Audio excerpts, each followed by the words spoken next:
चंदनपुर के एक छोटे से गांव में, जिसका नाम समस्तीपुर था, एक किसान अपने परिवार के साथ रहता था। किसान का नाम विजय था और वह अपनी विधवा माँ और युवा बहन नीना के साथ रहता था। विजय हमेशा अपनी माँ से कहता था, माँ, आप बिल्कुल चिंता मत करो। मैं दिन रात मेहनत करता हूँ सिर्फ इसलिए कि मैं अपनी बहन नीना का विवाह धूमधाम से कर सकूं। आप देखना माँ, मैं अपनी बहन नीना का विवाह इतनी शान से करूंगा कि पूरा गांव वर्षों तक याद रखेगा। यह कहकर विजय जैसे ही घर से निकला, उसे गांव के मुखिया मिल गए जो कहीं जा रहे थे। विजय ने उन्हें राम राम किया और पूछा, मुखिया जी, आप इतनी तेजी में कहाँ जा रहे हैं? मुखिया ने जवाब दिया, तुमको नहीं मालूम विजय, हमारे गांव के जंगल में एक साधु महाराज आए हैं। कहते हैं कि वह बड़े विद्वान साधु हैं। विजय ने कहा, मुखिया जी, ये गांव वाले बहुत ज्यादा अंधविश्वासी होते हैं। कहीं कोई साधु दिखा नहीं कि भले ही वह ढोंगी हो, सब उसके पीछे दौड़ पड़ते हैं। मुखिया ने विजय को टोकते हुए कहा, विजय, तुम ऐसी बातें मत करो। साधु लोग बड़े ज्ञानी होते हैं। गांव में कितने ही बीमार लोगों की परेशानियां इन्हीं साधु बाबा लोगों ने दूर की हैं। मैं तो कहता हूं कि तुम भी हमारे साथ चलो, मिलने में क्या बुराई है।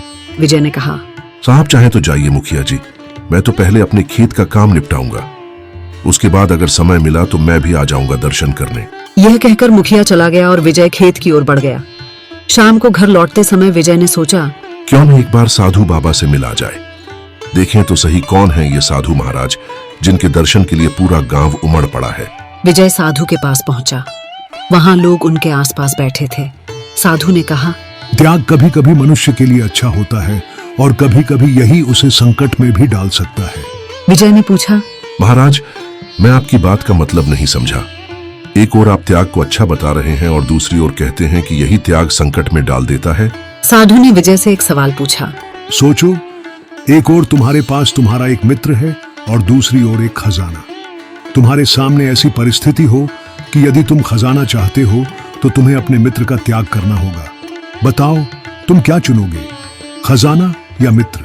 विजय ने तुरंत जवाब दिया, है तो बड़ा आसान सवाल है साधु महाराज, मैं खजाना ही चुनूंगा। खजाना तो परिवार के सारे काम हल कर सकता है, मित्र का क्या है? मुखिया ने बीच में कहा, विजय, तुम साधु महाराज का अपमान कर रहे हो। साधु ने मुखिया को शांत करते हुए कहा, अब बीच में मत बोलिए मुखिया जी, यह हमारा और इस युवक का व्यक्तिगत संवाद है। साधु ने विजय से कहा, विजय, सच कहूं तो खजाना तुम्हारे परिवार के लिए लाभकारी हो सकता है, लेकिन क्या तुम सच में अपने मित्र का त्याग कर पाओगे? सोचो, कहीं तुम भी इस परीक्षा में फंस ना जाओ, तब तुम्हारे लिए निर्णय लेना बहुत कठिन हो जाएगा। विजय हंसते हुए बोला, नहीं नहीं साधु बाबा, मुझे कोई कठिनाई नहीं होगी। मैं निर्णय लेने में बिल्कुल देरी नहीं करता। साधु ने कहा, बोलने और करने में बहुत अंतर होता है। एक बार सोच लो, कहीं ऐसा ना हो कि जब तुम इस स्थिति में आओ तो तुम्हारा निर्णय बहुत कठिन हो। विजय हंसते हुए घर लौट आया और सारी घटना अपनी माँ को बताई। माँ ने कहा, विजय, मैंने तुझसे कितनी बार कहा है कि साधु संतों से मत उलझा कर। अगर किसी साधु ने क्रोध में आकर तुझे श्राप दे दिया तो? विजय ने कहा, माँ, यह श्राप व्राप कुछ नहीं होते। चलो अब सो जाओ, इन फालतू बातों में मत उलझो। नीना ने कहा, भैया, कभी तो माँ की बात मान लिया करो। सोचो, अगर आपको कुछ हो गया तो हमारा क्या होगा? विजय ने नीना को समझाते हुए कहा, अरे तू चिंता मत कर नीना, तू मेरे और माँ के बारे में मत सोच। अगर तुझे सोचना ही है तो अपने विवाह के बारे में सोच, क्योंकि कुछ दिनों बाद तेरी डोली उठने वाली है। माँ ने आश्चर्य से पूछा, क्या कहना चाहता है तू? विजय ने बताया, बात यह है माँ कि कुछ देर पहले नीना के होने वाले पति रतन के पिता मुझसे मिले थे। उनका कहना है कि वे लोग शादी बहुत जल्दी करना चाहते हैं। ये सुनकर नीना शर्मा जाती है और चुपचाप वहां से चली जाती है। अगली सुबह विजय खेत की ओर निकल ही रहा था कि बिरजू, गांव का एक व्यक्ति, दौड़ता हुआ उसके पास आया। बिरजू ने पूछा, अरे विजय, क्या तुमने मेरी बेटी रिया को कहीं देखा है?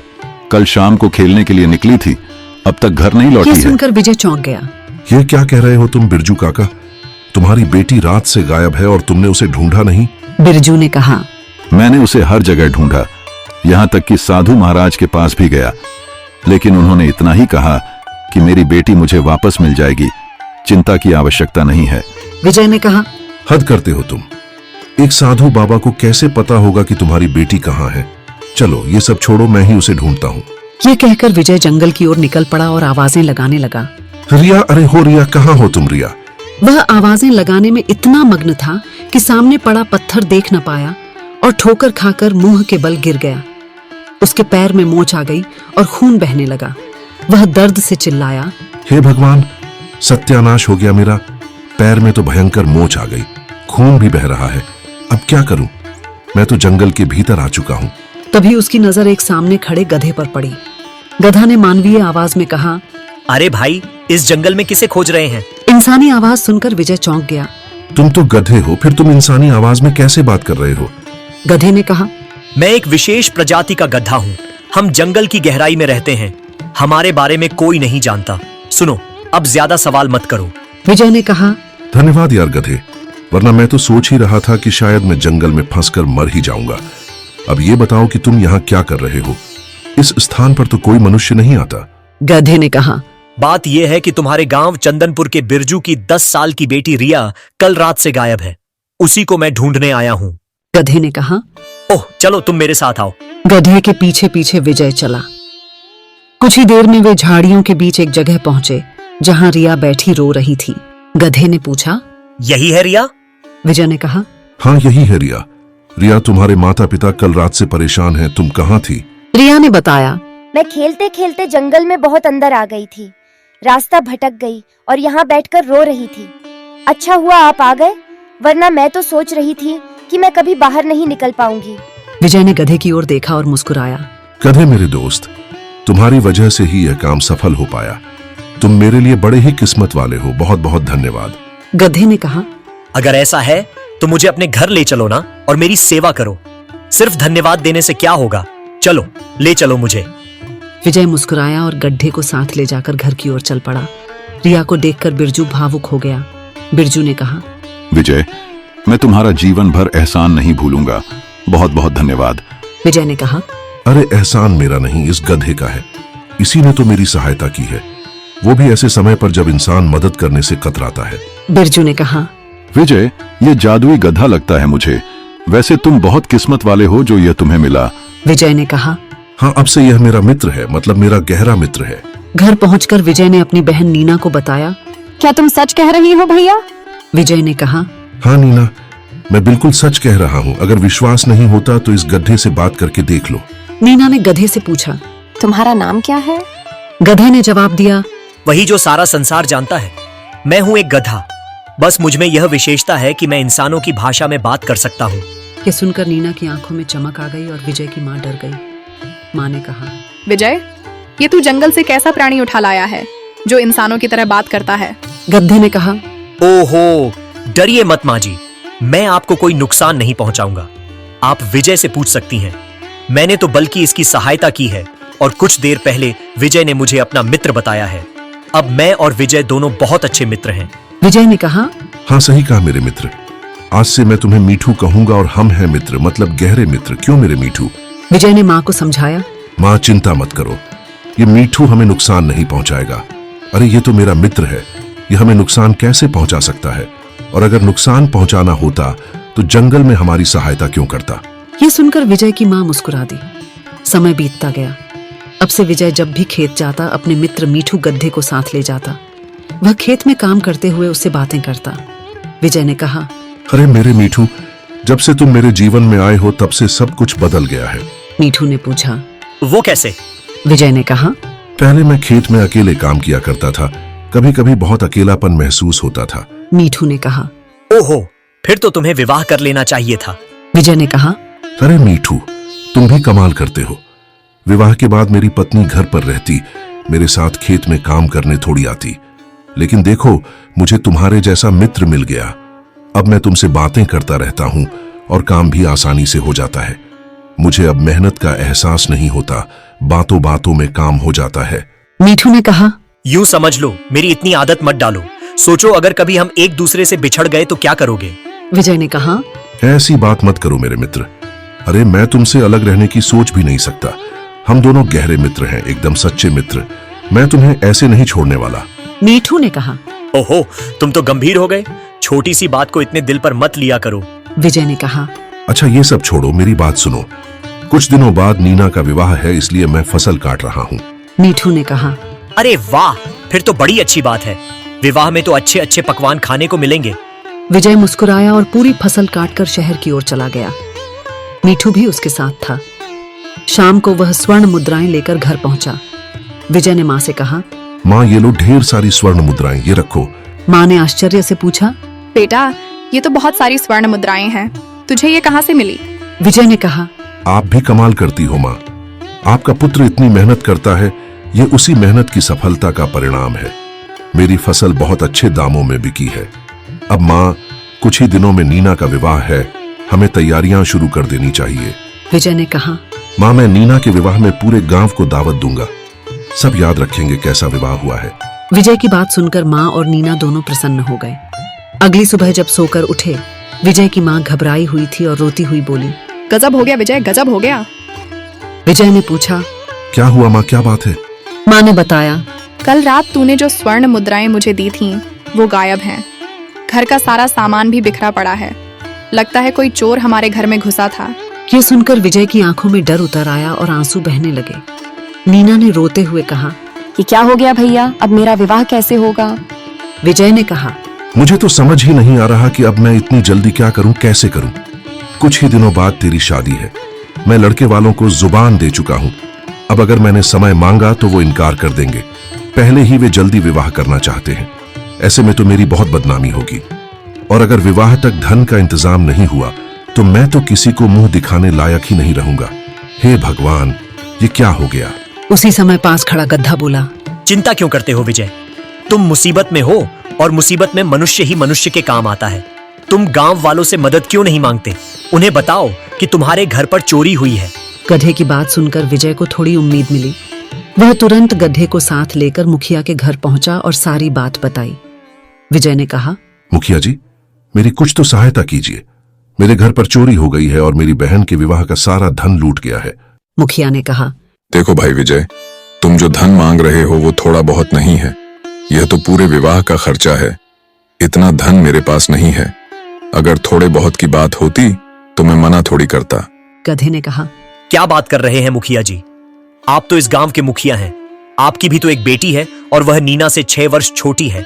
आपने उसके लिए जरूर कुछ आभूषण बनवा रखे होंगे। उन्हीं को बेचकर विजय की मदद कर दीजिए। जब तक आपकी बेटी का विवाह होगा तब तक विजय आपको एक एक पाई चुका देगा। यह मेरा मित्र है और बहुत ईमानदार है। मुखिया ने कहा, हाँ, यह क्या बकवास कर रहा है तू? बोलने वाले गधे, मैं वो आभूषण अपनी बेटी के विवाह के लिए रखे हैं, उन्हें बेचकर विजय को नहीं दे सकता। कुछ भी बात करता है।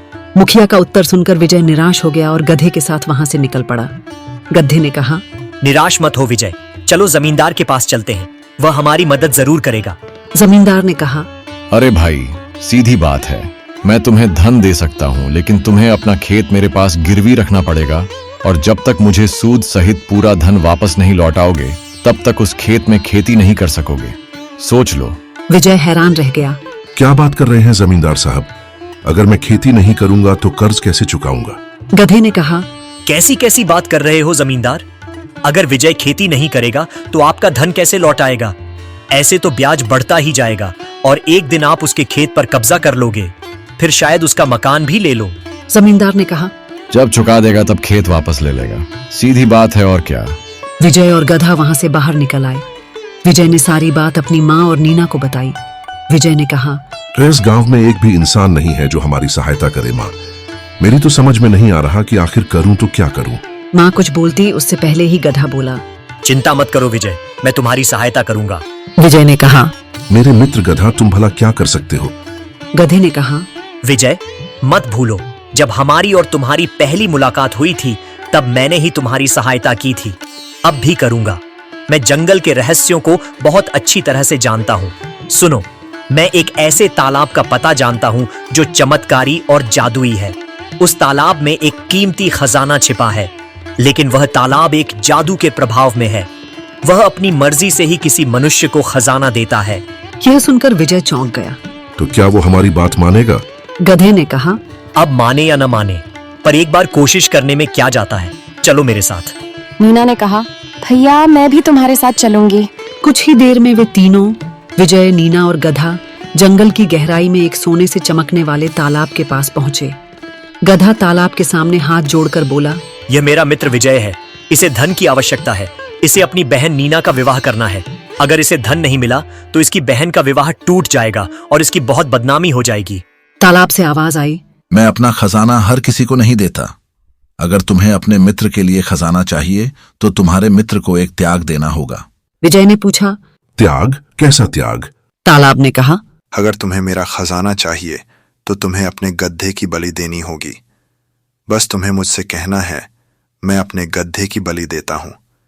तुम्हारे इतना कहते ही यह गड्ढा समाप्त हो जाएगा और तुम्हारे सामने स्वर्ण जड़े जेवरों का ढेर लग जाएगा। मैं तुम्हें इतनी स्वर्ण मुद्राएं दूंगा कि तुम न केवल अपनी बहन का बल्कि पूरे राज्य की सभी कन्याओं का विवाह कर सकोगे। फिर भी तुम्हारे पास स्वर्ण मुद्राएं समाप्त नहीं होंगी। बोलो। यह सुनकर विजय चौंक गया और गहरी सोच में डूब गया। उसकी आंखों से आंसू बहने लगे। उसने पूछा, तो क्या गधा हमेशा के लिए समाप्त हो जाएगा? गधे ने कहा, विजय, सोचो मत। अगर यह त्याग मुझसे मांगा गया होता तो मैं स्वयं खुशी खुशी बलिदान दे देता, लेकिन अब तालाब ने तुमसे इच्छा जताई है। सोचो मत, जल्दी करो। विजय गहरी सोच में डूब गया। फिर बोला, मुझे क्षमा करना। मुझे अपमान मंजूर है, लेकिन मैं अपने मित्र का त्याग नहीं कर सकता। जैसे ही विजय ने यह कहा, तालाब से रंग बिरंगी किरणें निकलने लगीं और पल भर में गधा एक साधु में परिवर्तित हो गया। वही साधु जिसका कभी विजय ने मजाक उड़ाया था। साधु महाराज ने कहा, हाँ, मैं ही हूं। बताओ, क्या कहा था मैंने? कभी कभी परिस्थितियां ऐसी हो जाती हैं कि हमारे लिए त्याग कठिन हो जाता है। तो मैंने कहा था कि तुम अपने मित्र का त्याग कर दोगे, लेकिन आज तुमने धन नहीं मांगा, मित्रता मांगी। यह सब तुम्हारी परीक्षा के लिए था। तुम्हारे घर में कोई चोरी नहीं हुई थी, बल्कि मैंने अपनी जादुई शक्ति से स्वर्ण मुद्राओं की पोटली गायब कर दी थी। यह सुनकर विजय साधु के चरणों में गिर पड़ा। मुझे क्षमा कर दीजिए साधु महाराज, मुझे सब कुछ समझ में आ गया है। साधु ने कहा, हाँ, तुम्हारी आंखें बता रही हैं कि तुम्हें सब कुछ समझ में आ गया है। विजय, जाओ अपनी मां और बहन को घर ले जाओ। तुम्हें तुम्हारी स्वर्ण मुद्राओं की पोटली मिल जाएगी। पर याद रखना, कभी किसी साधु का मजाक मत उड़ाना, खासकर उसकी दी हुई शिक्षा का। जाओ बच्चे, जाओ। मेरा आशीर्वाद तुम्हारे साथ है।